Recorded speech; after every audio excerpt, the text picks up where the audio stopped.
Okay. All right. So, why do we think confidentiality is important, and what do we think about some of the exceptions? Um, yeah, I think trust is a huge part of therapy. Um, so I don't know, like it's much easier to open up to someone, especially a stranger, if you feel like they're really gonna hold what you share and not just go tell random people or yeah, there's something that feels like sacred and protected about keeping things confidential and maintaining your privacy. Um, and I know that those are two different things, and I'm sure we'll get into that. But yeah, trust feels like the key for me. Yeah, I mean, that's really what I think too. Like, seeking therapy is like can be a scary, daunting thing, and you're usually opening up about things that you don't just share with anyone, and you're approaching therapy and the prospect and hope that you can work through it or you can learn more about yourself. And for that to be achieved, I feel like that trust is foundational, in the therapeutic relationship. And like, yeah, what does trust mean? And I think, yeah, the realm of with confidentiality, like there's a sense of like protectedness where the word sacred, like you said, feels really resonant to me. And knowing, like, even within, maybe knowing that your therapist or us as therapists will be in discussion about, this client, maybe there's still like that sense of it being protected. And in a way, I'm kind of speaking from my experience where it's like, and having like the solid trusting relationship formed with the therapist and knowing that like, yeah, okay, something that is going on could be discussed externally, but like having the foundational sense of trust that like it's not gossipy or it's not just like sharing unwarranted bits of information, but that there's like a protected security with what's shared in the relationship. And even if it's makes its way externally, there's like a trust. And I guess I feel like now I'm getting into like maybe like that informed consent piece of like knowing what the confidentiality like holds, and what it doesn't. But yeah, trust that like what's being brought into that space and into that relationship is held safe. It feels really important. Like we all know that it like comes down to the relationship. Like we're most wounded in relationships and we heal the most in relationships. And yeah, having things about ourselves like not being protected. Like I feel like what I'm getting at, I'm talking like in a bunch of circles, but like confidentiality feels like a ground layer of like how you even build more trust in the therapeutic relationship and being ongoing. So yeah. Yeah. Yeah. No, I really, yeah, that I like that layer image. And I think something that was like coming up for me when you were talking was I don't know, like I've heard, I think we've all heard that a lot of people sort of say like, why go to a therapist? I'll just talk to a friend or I'll talk to a family member, whatever. And I think there's this, yeah, that confidentiality piece adds to part of what is really different. And there's this like just completely separate, protected sort of world that the therapist and the client can create together. Mhm. And yeah, I think that that also makes space for like processing that would be really hard with someone who's like maybe part of it or and not that I know that's not directly confidentiality, but it does feel related to me to have this complete separation. Yeah, you're making me think of like confidentiality feels like just part of like the boundaries of that relationship. Yeah. Yeah. Yeah, exactly. And I was also like you talked about gossip and um I was thinking about what's the phrase like unconditional positive regard. Uh, Yeah. and not that confidentiality guarantees that, but I do imagine that I don't know, there's such a different um dynamic created when you come out of a conversation and you're tired and you're grumpy and you go like vent or spew judgment to somebody else about this person that you just talked to and listened to.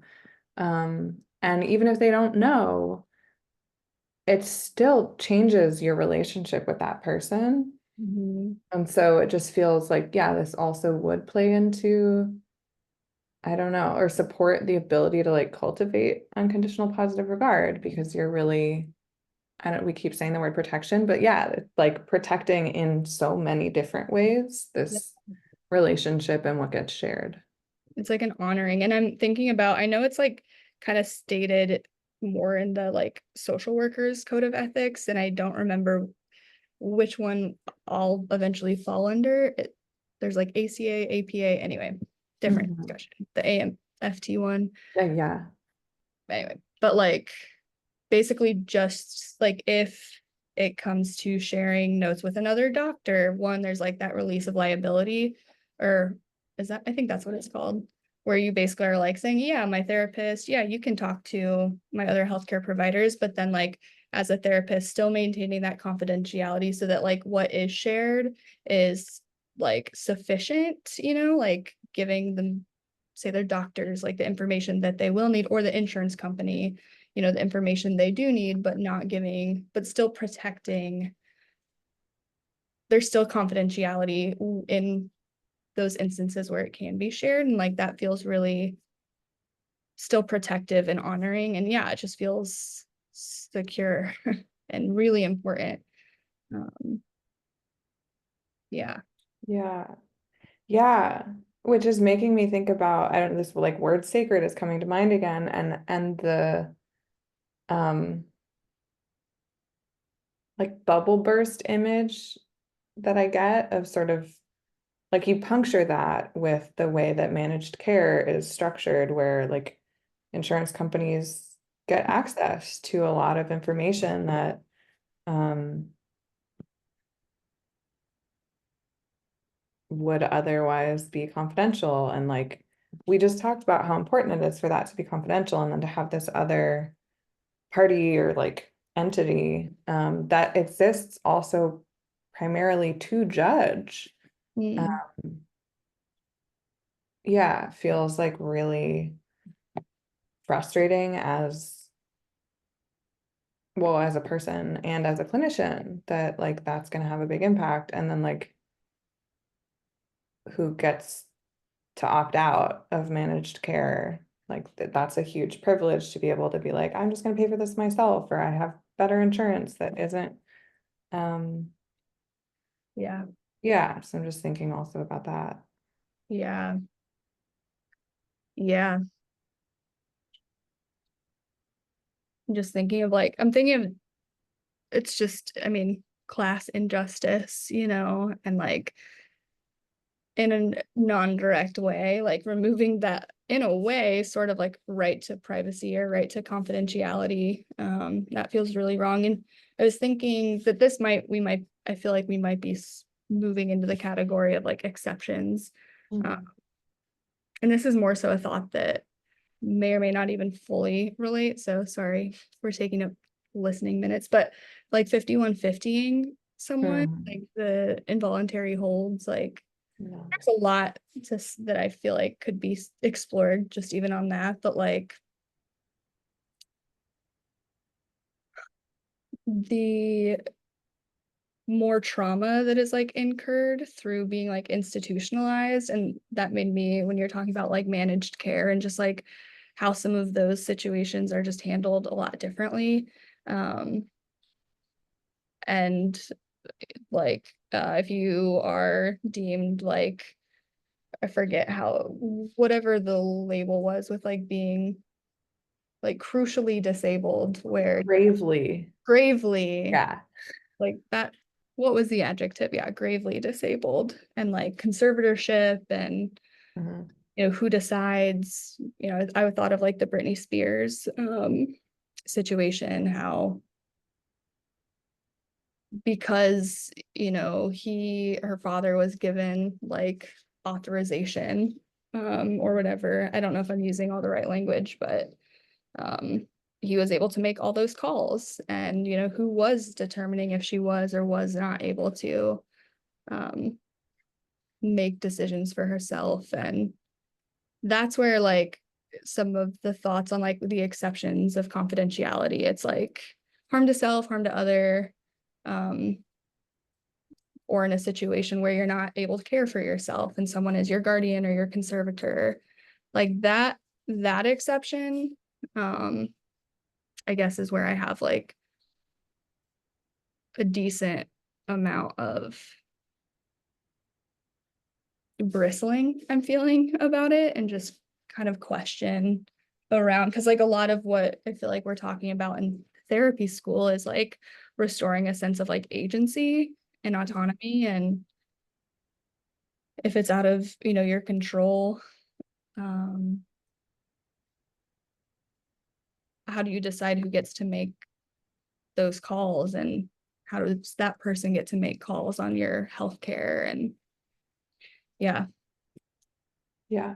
I know what your thoughts are. I know I kind of took us a few directions.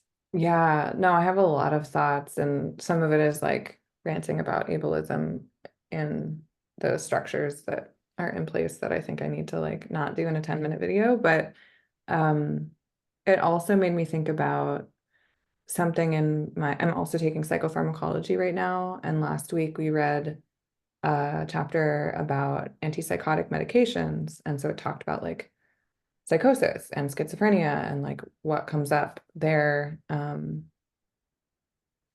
one thing that it talked about was like the importance of getting to know your client and know what they want and know how they're doing and like yeah, what their priorities are, what their personality is.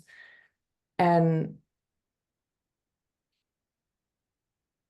I mean, that feels always relevant, but like in particular, I don't know, I was also thinking about just how weird it is that we try to standardize this situation that inherently is just going to be completely varied. And Mhm. there's going to be, I don't know, there's going to be cases where it makes sense to have like one person who's just in charge of all the decisions, and that person is like really caring and listening and does great. And there's also going to be cases like the famous Britney Spears case where that person is totally abusing their power and not at all doing what's in the best interest of the person they have power over. Right. Um, and yeah, I don't know. I was like kind of all over the place and thinking about, I don't know, like how in societies like hundreds of years ago, this would have been like a community organization sort of thing where multiple people, like lots of people would be involved in supporting a person who needs more help. Um, Mhm. so yeah, just feeling a lot of discomfort with then as a clinician having to interface with or sign off on like decisions that maybe I don't agree with or have questions about. And like, Mhm. yeah, the distribution of power feels really weird and potentially abusive or disempowering. And yeah, that feels really quite complicated. And yeah, I'm curious about like how much autonomy does that person get? Like if they're in therapy with me, Mhm. how much am I going to be required to share with this person who has power over them, even if I would personally or professionally deem that like they don't need this information? Yeah. Yeah, a lot of that, I mean, that it feels so much more gray in therapy land. Like the one video we had on like HIPAA, it was talking kind of about like minors, and if you go to a doctor and you have your parent in the room with you for the whole thing, your parents can call back and ask questions about the care. But if you're a minor and you go to the doctor and you ask your parents to not come into the room, then, they don't get to know what happened. Because there is like protected health information, and like that feels pretty clear. But then like when we talk about like in therapy, and then and now I'm bringing like talking about minors, but like even then when someone else has like the authority, I think it kind of like the thought process still applies because it's somewhat similar if it's like guardianship or conservatorship. um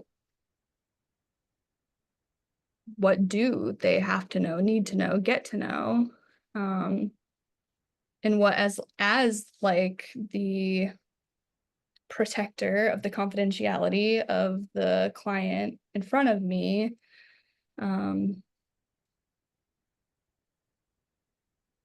how do we still keep that like sacred if there is someone else that might have some sort of say? And I don't know, like there's like a defensiveness and a protectiveness, and like they don't need to know anything. But again, it's so hard to like really imagine because I kind of just get my brain gets flooded with like all the possibilities, like what level of understanding does the client have? Like, um, yeah,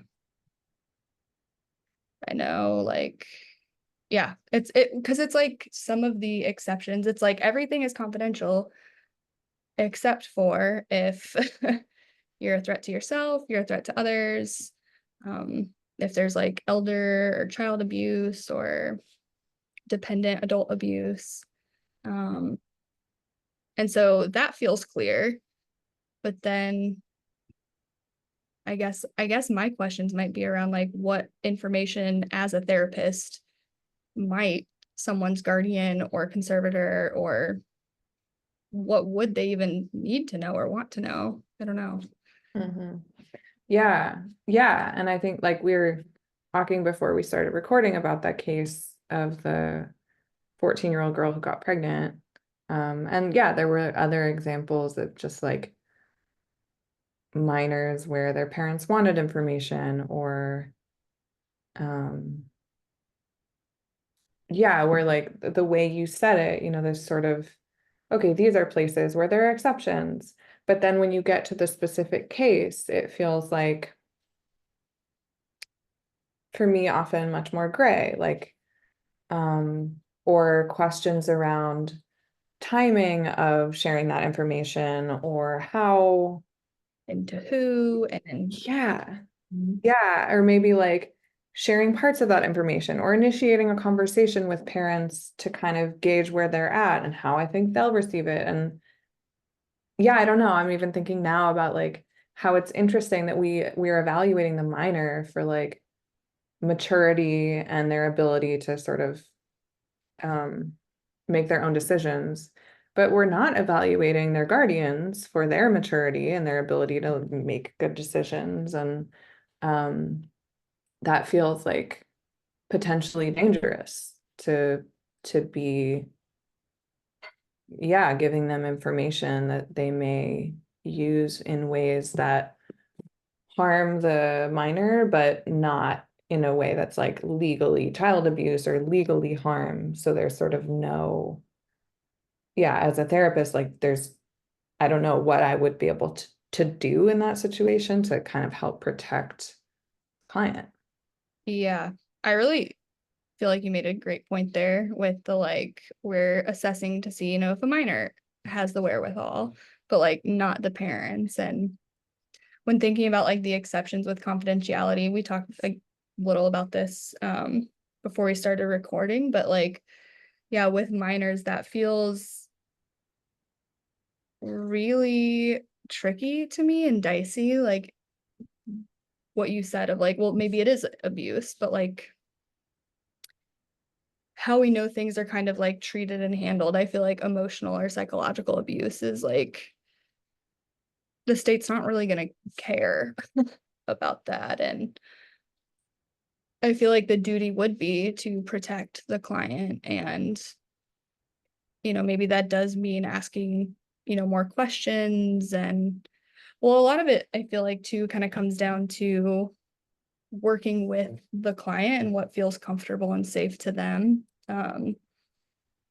In my community mental health class early in the session, we started talking about like coming up with like safety plans, which was a little bit in our reading. And like, I really liked what the TA in the class was talking about how they go about it and like really being like, okay, like in these situations, here are the options. Like, some places might say, when risk is this high, we call 911.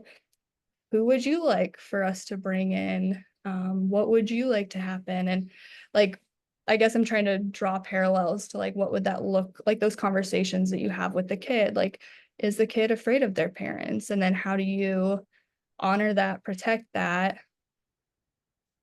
Maybe you try to bring the parents in for like a family session, or even, you use the word interfacing. And I feel like that is really the word that I'm feeling like we'll do in our role as therapists. Cause it's like, yeah, mostly you're going to be one-on-one. And, but if and when you might be needing to talk to people at a hospital or doctor's offices or child protective services or like the government, and knowing what to disclose when and how do you let the client know ahead of time so they're informed and in the loop of what might breach confidentiality. It all just feels so hard for me to kind of conceptualize now, just being kind of still so new to therapy school and not really like thinking about having practice working with people. So Mhm. yeah, feels it feels quite abstract. And I know that there are examples, but Yeah. Yeah, I agree with that. And the examples help ground it and at the same time just like raise so many more questions for me. So yeah, it feels, I don't know, it does feel like maybe it will help to have the hands-on experience where it's not just reading about a case, but really experiencing a case. Yeah, but it does seem like something that's going to be a long, maybe forever, sort of grappling with learning process. yeah. All right. Well, so we decided that confidentiality is important because of trust, and the exceptions make sense. And also, there's more questions about how you navigate those exceptions. Yeah. That's my synopsis. Anything else to say? I feel like I have like an asterisk on those exceptions make sense because I'm like, sometimes I have more like bigger questions about do I have to do this or I don't want to do this. But in general, like if we have to make these blanket sweeping rules, then yeah, I get why they exist. Mhm. Yeah, and then like the difference between like when things are mandatory to report and like suggested. The Uh-huh. suggested is like, okay, well, throw a dart. Yeah. Just do your best. Yeah, Estimate. right. Yeah. Document everything. Yeah. Yeah. Okay. I will hit stop recording unless you got anything else.